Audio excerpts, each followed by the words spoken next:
কবিতাৰ শিৰোনাম মমতাৰ চিঠি। কবি হেম বৰুৱা। মৰমৰ এয়া মম এডাল জ্বলাই লৈছোঁ। আজি বহু দিনৰ মূৰত তোমালৈ চিঠি লিখোঁ বুলি। বাহিৰৰ উৰুঙা বতাহজাকে মমডাল আহি কোবাইছেহি। চাওঁ খিৰিকীখন জপাই দিওঁ। 7 বছৰৰ আগৰ কথাবোৰ তোমাৰ বাৰু মনত আছেনে? আমি যে নতুন জীৱনটোৰ পাতনি মেলিছিলোঁ। মোৰ গাত সেই অচিনাকি নিচা বাৰুকৈয়ে লাগিছিল। সিদিনা আছিল কাতিৰ কুঁৱলীখনা এটি কোমল পুৱা। পদূলিত তলসৰা শেৱালিবোৰ উপচি আছিল। আৰু সন্ধিয়া মই তোমালোকৰ ঘৰলৈ নকৈ আহিবৰ দিনা আকাশৰ মেঘৰ মোহনা হালধীয়া জোনটো নাওখন হৈ আমাক যে ৰিঙি আই মাতিছিল তৰাৰ দেশলৈ। মই লোৱা কঁকালৰ ৰঙা ৰিহাখনলৈ তুমি বাৰু তেনেকৈ কিয় একেথৰে চাইছিলা?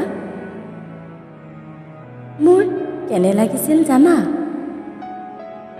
তুমি যেন কোনোবা দূৰ বিদেশৰ স্বপ্নাতুৰ আলোকৰ মানুহ। আৰু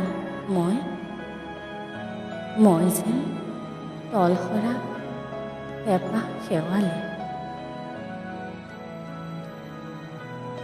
সেইদিনা মন সাগৰত মোৰ এৰি অহা আৰু আহি পোৱা অলেখ ঢৌ কঁপনি জাগিছিল।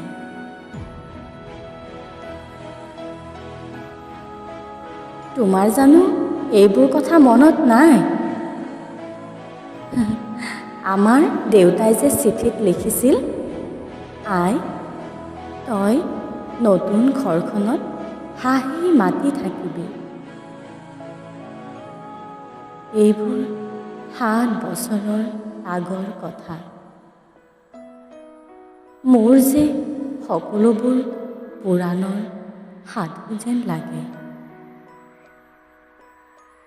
জেঠমহীয়া দেউতাৰ বছৰেকীয়া হৈ গ'ল। তোমাৰ বাবুল এতিয়া বৰটো হৈছে।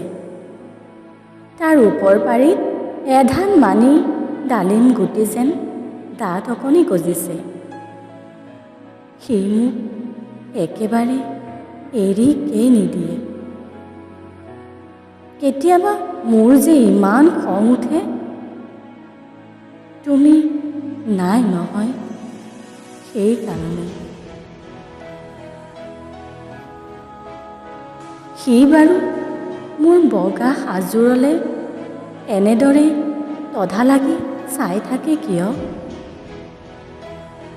তাৰ উপজাৰে পৰা এইযোৰ কাপোৰ চিনাকি সেইকাৰণে নহয়।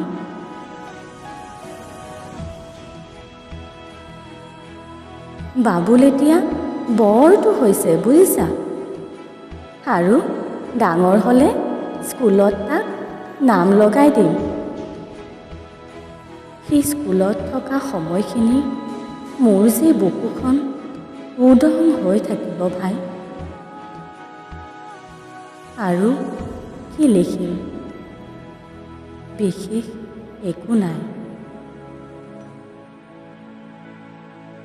মোৰেই শপত, তুমি যিদিনা উলটি আহিবা মোক আগতীয়াকৈ জনাবা দেই। মই ভোগ দয়েদি ভটিয়াই গৈ বুঢ়া লুইতৰ বুকুৰ পৰা তোমাক ৰিঙি আই মাতিম। তুমি যিদিনা উলটি আহিবা মোক আগতীয়াকৈ জনাবলৈ নাপাহৰিবা দেই। মৰম ল'বা, এটি তোমাৰ মমতা। পুনম। এইবাৰ বুজিছা, মাঘৰ বিহুৰ মেজিৰ জুইকুৰা বৰ ৰঙাকৈ জ্বলিছিল। আমাৰ আইতাৰ কলি ছাগলীজনীৰ দুটা পোৱালি জগিছে, এটা ফুট বগা আৰু আনটো পখৰা।